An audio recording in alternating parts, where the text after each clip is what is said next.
Warning, the stories you're about to hear are detailed accounts of shenanigans, pranks, and some mistakes that are meant to replicate the sort of discussions that veterans have when they reunite over a cold beverage and do not depict the professional daily actions of the military at large. We hope to make you laugh, but not to disrespect our proud men and women in uniform. Listener discretion is advised.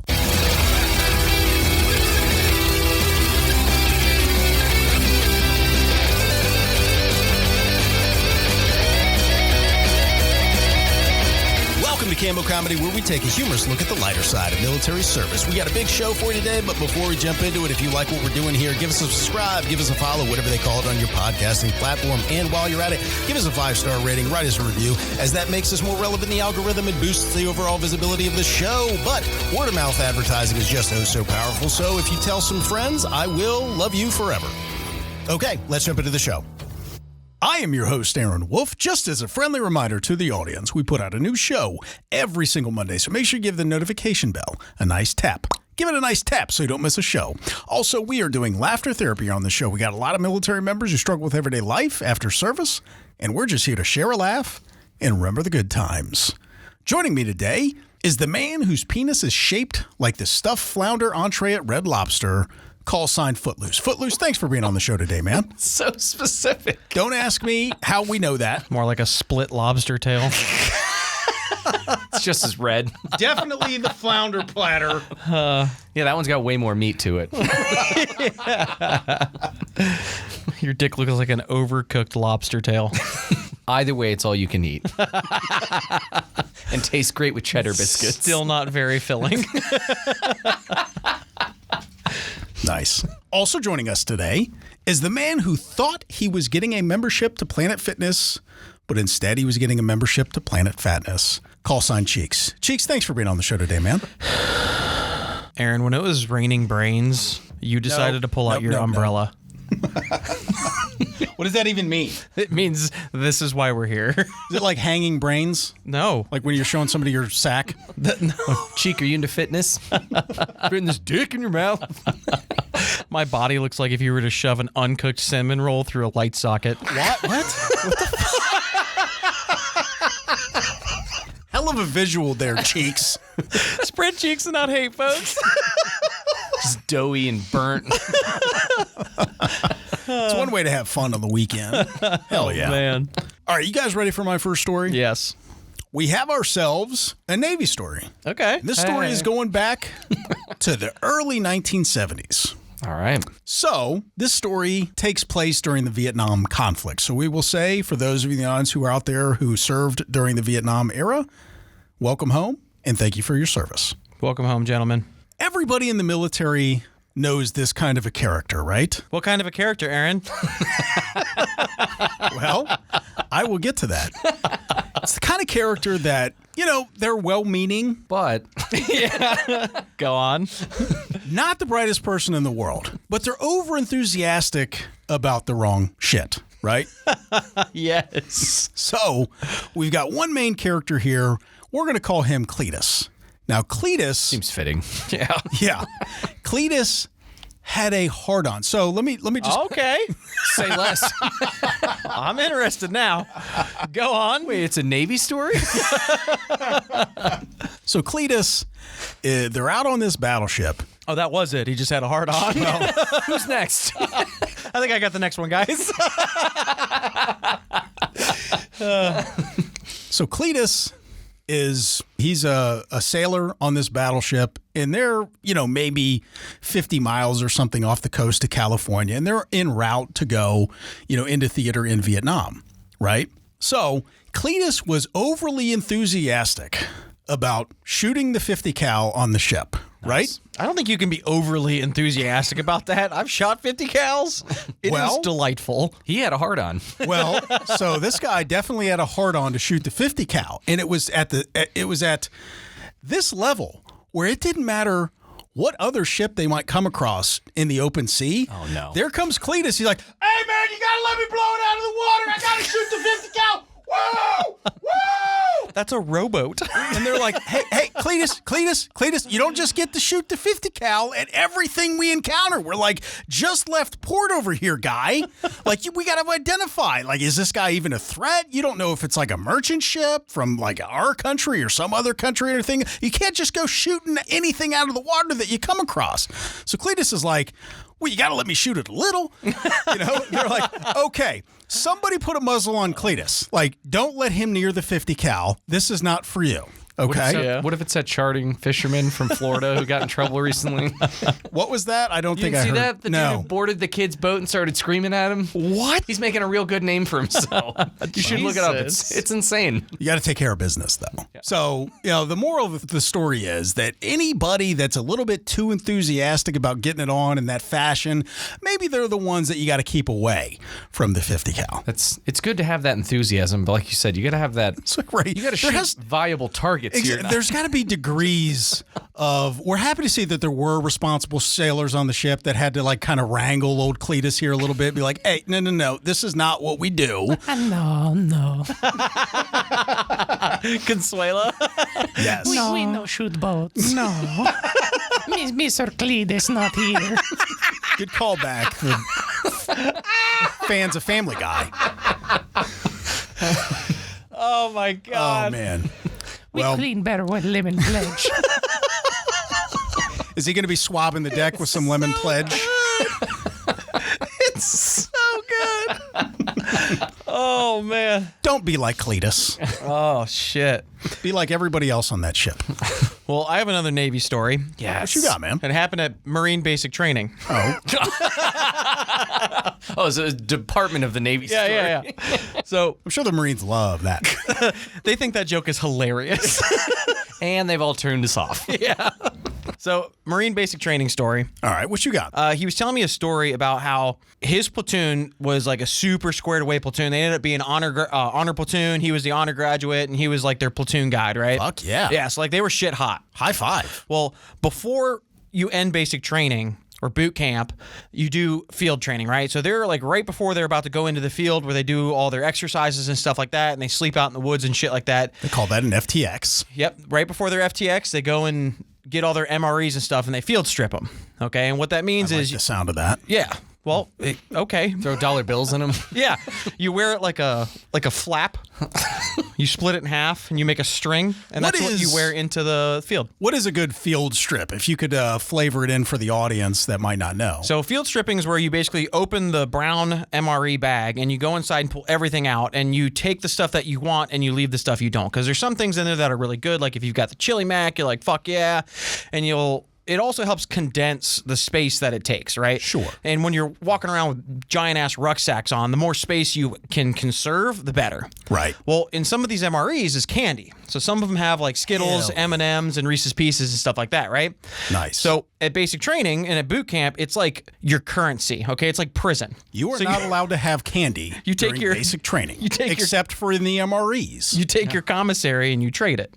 So they field strip their MREs. We used to call it rat fucking them too. I was just going to say, I thought the Army called it rat fucking them. Yeah. Well, they start fucking? Yeah. Because it's like a bunch of rats got in there and fucked up your MREs. So I love that. Yeah. So these guys are all field stripping and rat fucking their MREs. They're trading their Skittles. Bitch. What the fuck? Sorry. And then you put the cheese in the foreskin. Oh my God. Why don't you start over? We completely derailed you. Sorry.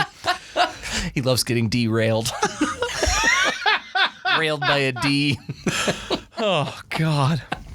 So these guys are getting ready to go to FTX, and they start field stripping and rat fucking their MREs, and they start trading their Skittles, M&Ms, and Reese's Pieces with each other, like commissary in prison, right? Nice. Because you don't have any other currency. Yeah. But they start trading them for like Firewatch. So you'd be like, hey man, I'll give you my Skittles if you take my hour of Fire Guard. Right? Okay. And like that's the way, I mean, we used to do it too when I was in basic training. So like it makes sense. Well, they go out to the field. They do their field training exercise and all that stuff, and then they come back. All right? All right. Everybody's gross. They're all sweaty and shit like that. They're outside. They're cleaning their weapons. Because after you've gone through your field training, you've got these blank firing adapters, and you're weapons are just covered in carbon, so you're sitting out there just cleaning the shit out of these things before you turn them back in. Could you explain for the audience who might not know what a blank firing adapter is? Yeah, so your BFA is like a little, ours were always either red or yellow, and it goes on the muzzle of your M4. So it's kind of like a butt plug for a gun. Oh, right. Well, it allows the back pressure from the blanks to actually cycle the rounds. Okay, gotcha. But So it's it's like just, a butt plug with a hole. oh god, I hate you guys. But it just fills your gun with carbon, right? So it completely dirties them. Well, they're outside and they're cleaning their weapons. Okay, and they got their drill sergeants there and whatnot. And one guy stands up, and as he's standing up, Skittles start to pour out of his pocket. Oh, thank God you said pocket. I thought you were going to say foreskin. Where else do you keep them, cheeks? Don't get all fucking high and mighty on me. Why is everything a dick with you? Don't ask me those kinds of questions. Jesus Christ. Don't ask questions you don't want the answers to. So he stands up and Skittles start pouring out of his pockets, right? The senior drill instructor turns and looks and goes, "Oh, hell no!" I can imagine the silence. Everyone just goes dead quiet, and all you hear is just the rattling sound of Skittles pouring onto the table one by one. That's bad. You table, come on. This isn't the Air Force. Oh, that's These true. guys are sitting on concrete. So on rocks, probably. The dining room table is so messed up after that. So obviously everybody is just paralyzed by fear at this point. Like, oh no, Private Skittles, what have you done? Right? Fuck. The DIs are like, well, you guys are getting fucked up, right? He makes them, they go up to their barracks, right? And they empty out everybody's wall lockers. And they find all the candy and they find all the shit they're not supposed to have and they throw it in the middle, right? They make them eat every last bit of it. See, that actually sounds like a really good time. How much could they had? It had to have been what, like a week worth of food. And So- they just gotta pound it. After they eat all the candy, well, after they're force-fed all the candy, the drill instructors make them go to the chow hall and then force-feed them all their food. They're like, you're going to eat everything in this fucking chow hall, right? Oh, man. So these guys are just completely full. Take them back up to the barracks, okay? Force-feed them 2 canteens of water. Oh. And then smoke the shit out of them until they start throwing up. See, this sounds a lot like harassment. It sounds like they were harassed. So the way it was described is after they throw up, the drill sergeants looked at them and go, now you have to clean up your fat kid mess.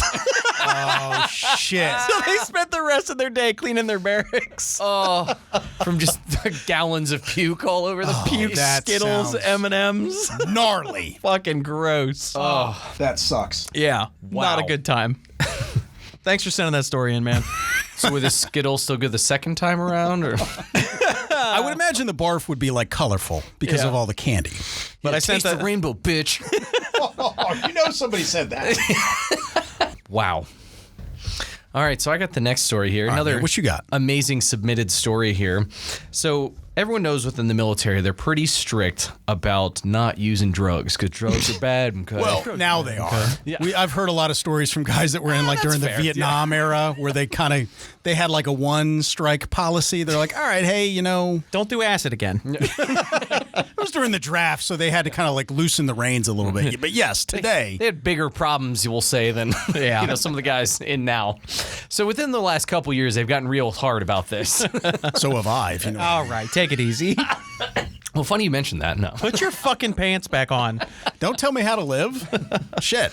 So along those same lines, actually, this is the story about the drug reduction program here. Okay. I don't know if that's the official name for it, but I'm intrigued. basically, it's the guys who are in charge of making sure everyone does urinalysis to ensure that you're shit. not doing drugs. So the narcs. Yeah, basically. Should have just said it was the narc story. So this person, we'll call him Richard. Because he's a fitting. dick. Yeah, well, his job was to stare at dicks.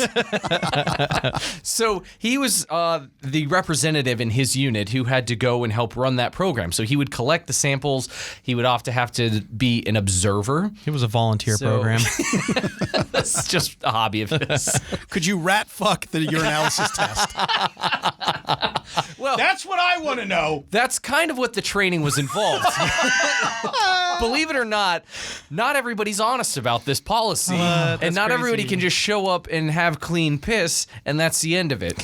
So when Richard got voluntold to do this job, he had to sit through a lot of training, not just of how to label it, how to make sure he's watching it leave the body, if you will. What does that mean? He has to watch the urine exit the urethra. You got to make sure. I'm not tracking. Here, let me show you. Open your mouth. Pretend you're a cup. Gross. A lot of videos on the internet like that. Oh, I bet you found every fucking one of them, too. He made most of them. I don't know why you're attacking me. I feel harassed. Don't start that. All right, so anyway, so Richard's sitting in this training, learning about all the things you got to do, the importance of, again, watching it leave the body because it has to come from that person. Yeah. Believe it or not, there's people out there who not only can't piss clean because they can't just not do drugs. There's also now a market to sell clean pee because those people who can't have clean pee are willing to pay someone else to provide them with clean pee. I'm going to go smoke a bunch of weed and then sell my urine on that website. You will get the worst reviews ever. How are they going to know? They can't test it ahead of time. Yeah. So over time, they've gotten a lot more clever with their marketing here because they used to just be able to sell a small vial of pee, enough for you to buy, you keep in your pocket, you pretend like you're pissing, you dump it into the cup, and they're like, hey, look, it's me, I'm all good. And then so they wrap it up, right? Well, now that's why they're so strict about watching it leave the body to the point of basic training. The drill sergeant's like resting his chin on your shoulder, like, all right, go ahead. Wait a minute. He did that when I wasn't peeing, too. I was sleeping in bed. Is that weird? No, it's he was just practicing. So as time has gone on, they've had to improve their methods because then people started catching on like, well, why is this cup really cold? Like you can't just have a vial of pee. It's got to come from your body. It's got to be body temperature. So they started then making little bags that you could strap to your leg so it stays warm because your body heat is touching the bag or whatever. So then you have like a little tube that comes up and then you can pee out of that. Well, then they started really watching your dick and seeing that it was not coming from your dick, but a tube that you just fed out of your pants. So they invented a whole line of fake penises with tubes inside them to make it look like it's your dick. They called it the Whizzinator. I think this could come in handy, too, in, like, the dating scene. You know what I mean? Just a hunch. On someone and Like a cock sleeve. No, I'm just like a penis sleeve, but, like, if you want to really impress people, then maybe I would hope that they wouldn't have, like, small Whizzinators. Do they have like a pretty, if you're going to get a Whizzinator. yeah, I mean, you gotta have live out the fantasy. I think it's all race-based. Yeah. Well, so that's what's funny about it. They have different skin tones because Of course they do. They've gotten way too sophisticated. it's like girls buying makeup. They give you a little color palette and you just kind of pick out which one matches your skin tone the best. I just love the name, the Whizzinator. So like I said, so after you've then gone through the process of selecting your right skin tone because you've consciously decided, I'm not just going to stop doing drugs. That's ridiculous. I'm going to go through this selection process, find the right dick for me, and have it shipped to my house. RightDickForMe.com. So there was an army guy who all of a sudden got notified the morning of that he was going to be taking a drug test that morning. Oh, shit. Of course, he had done drugs the night before, so he was not ready for this. He also didn't have a Whizzinator, but he knew his roommate did. And he was like, with this Whizzinator, you really got to plan ahead in advance. yeah, Right? You got to make sure, you got to put it in the dishwasher, make sure it's clean. Oh, my God. I'm sure that if, like, you're really into this lifestyle, like, maybe you should have one on hand, I guess, or, Well, that's why he had a roommate, because he had one on hand. Oh, my God. He just grabbed his roommate's Whizzinator, took it with him to work, and was like, no worries, I got this under control. But do you know how pissed your roommate's going to be? Like, not Yeah. only did you take his stuff without asking, what if he had that vial of clean pee for himself? Yeah, Fills it later on back gets up with drug dirty tested. pee. Then they're both fucked. Well, I think that was it. So he's like, whatever. He's not getting tested. I can take his. I'll just refill the pee later. Like, I can order that on rightdickforyou.com. But I don't know if this guy was still high or just didn't consider the fact. When he went to take his roommates and started using it during the test, he failed to remember that his roommate is black. Is he white? Yeah. Oh, my God. Oh, what? I'm just going to pause right here. Drugs are bad. Obviously, this led him to make a lot of bad decisions. And if you can't kind of factor that little element of the story in, like how are you going to explain having a black hog when you're going to take a piss test? At what point are you rationalizing and telling them, maybe they won't notice? Oh, my It's God. like no guy wants to stare at my dong. Like they're not going to pay that close of attention, but that tends to draw the eye. I'm going to notice when the white dude whips out a huge black dong. Like, no. I have a few questions. I just had like gangrene penis. You know what I mean? Oh, my God. Don't look at it. It's sick. I've been tanning. So he pulls this out and just casually starts, quote, quote, peeing, activating the machine to like pump the piss into a cup. And even the observer, who generally is not always like the drill sergeant, who's just really up in it, even the casual observer is going to be like, hey, wait a second. Hey, bro. What the fuck's going on in here? So, what's going on here, bud? Oh, my God. And so he stops him, obviously, and he gets caught. This is what you would call a red flag. Take your pants off. Let me see your other dick. Oh, my It's a double dong delight. Oh, what a dickhead. So, yeah, lesson of the story here is if you're going to use a Whizzinator, make sure you're even close to your same skin color. I will go out on a limb and just say, for those of you in the audience that are still in, don't use a Whizzinator. Don't do drugs if you're in the military. Bad news. Easy to get caught. Tell us Just the story. know now, those observers are trained to look out for fake dicks versus real dicks. That's a funny thing that they actually have to train for. Can you imagine sitting during that PowerPoint in a mixed audience? Oh, Jesus. Now look at this one. It's nice and veiny. Those are just the tubes. Oh, man. Yeah, I wonder if there's an instructor that really leans into that life. You know what I mean? Like they've got all of the Whizzinator lined up. He's a fake dick expert. Yeah. He just opens his trench coat. Imagine if Cletus had like the same level of enthusiasm for the Whizzinators as he did the 50 cal. Oh, you know what I mean? Got a whole line of them. He's like throwing them into the audience of his students that he's trying to teach. He opens a briefcase on the ship, like, all right, pick out your favorite. Nice. All right, so I got the next story. Okay.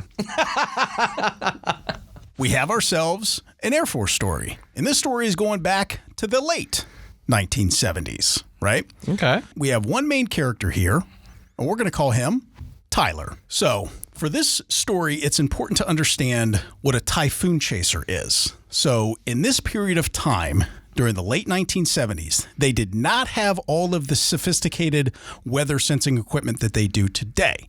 So, they had what they called typhoon chasers, right? Sick. Yeah.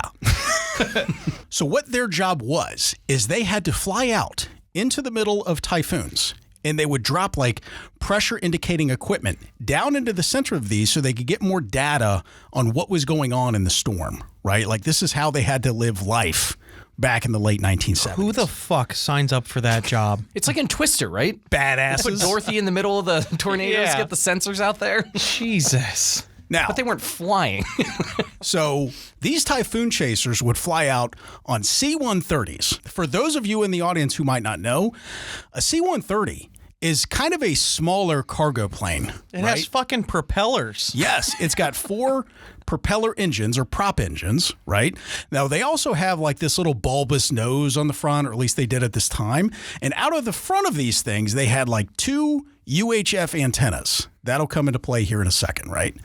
So Tyler and his air crew are out on a mission, and they're, going out to deploy like these pressure indicating units, right?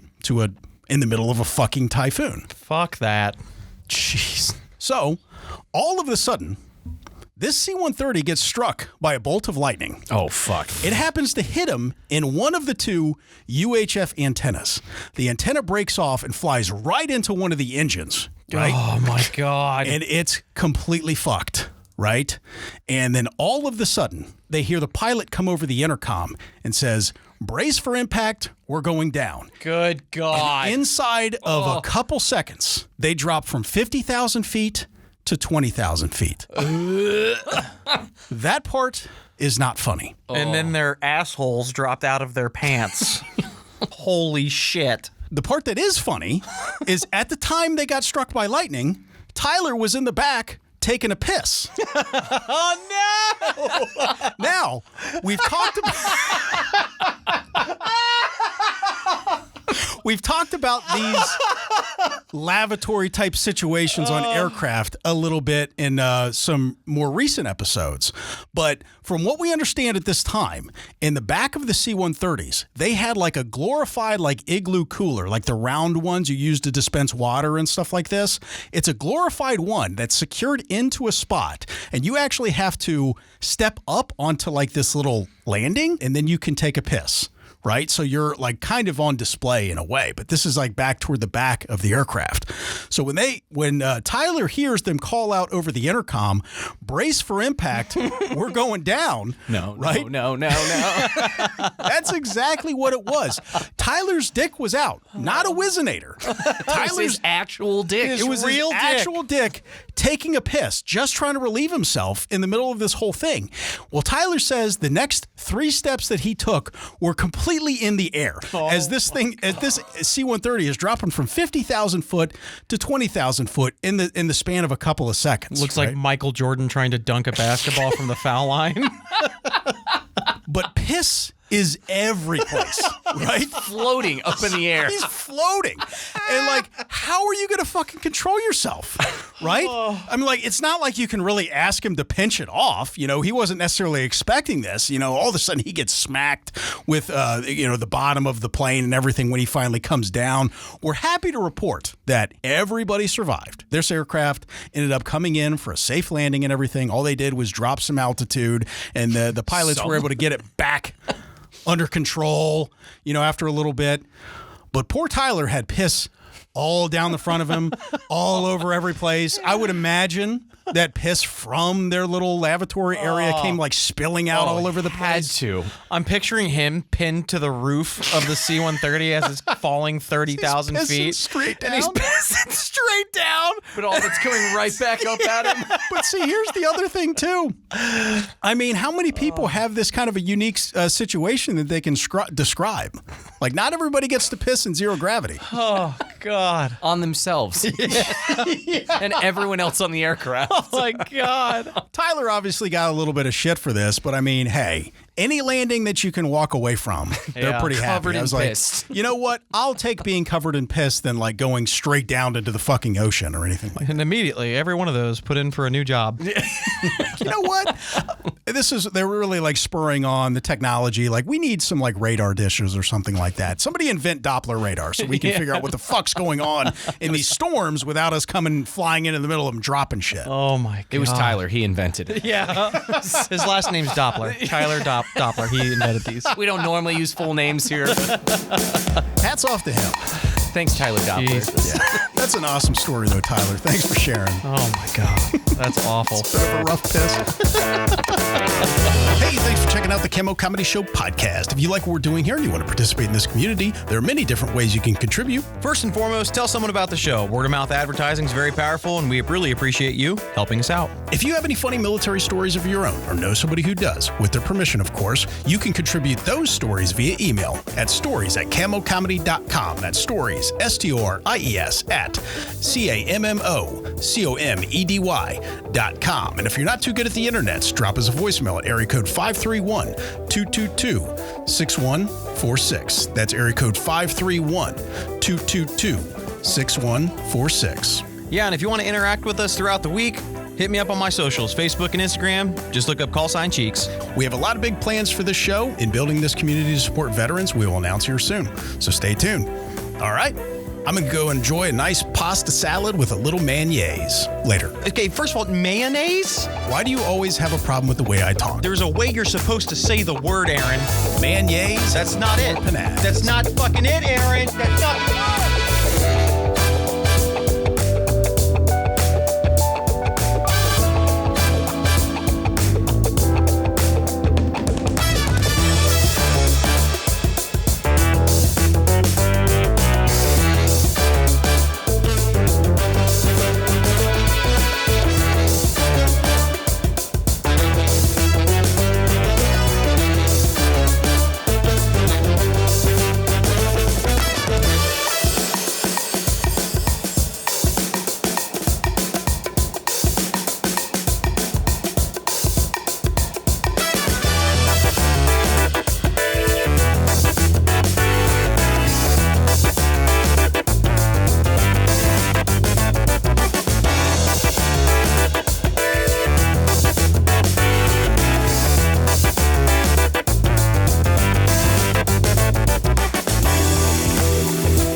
Airman Steve, why do you have a black dick? So, We got to cut that out. Aw. You're stepping on the fucking stepping on the joke punchline. again. Oh, damn it! Come on! Sorry. You wouldn't have known. That's the whole thing. You can't be. That's not my fault. I'm just a funny guy. Always a penis.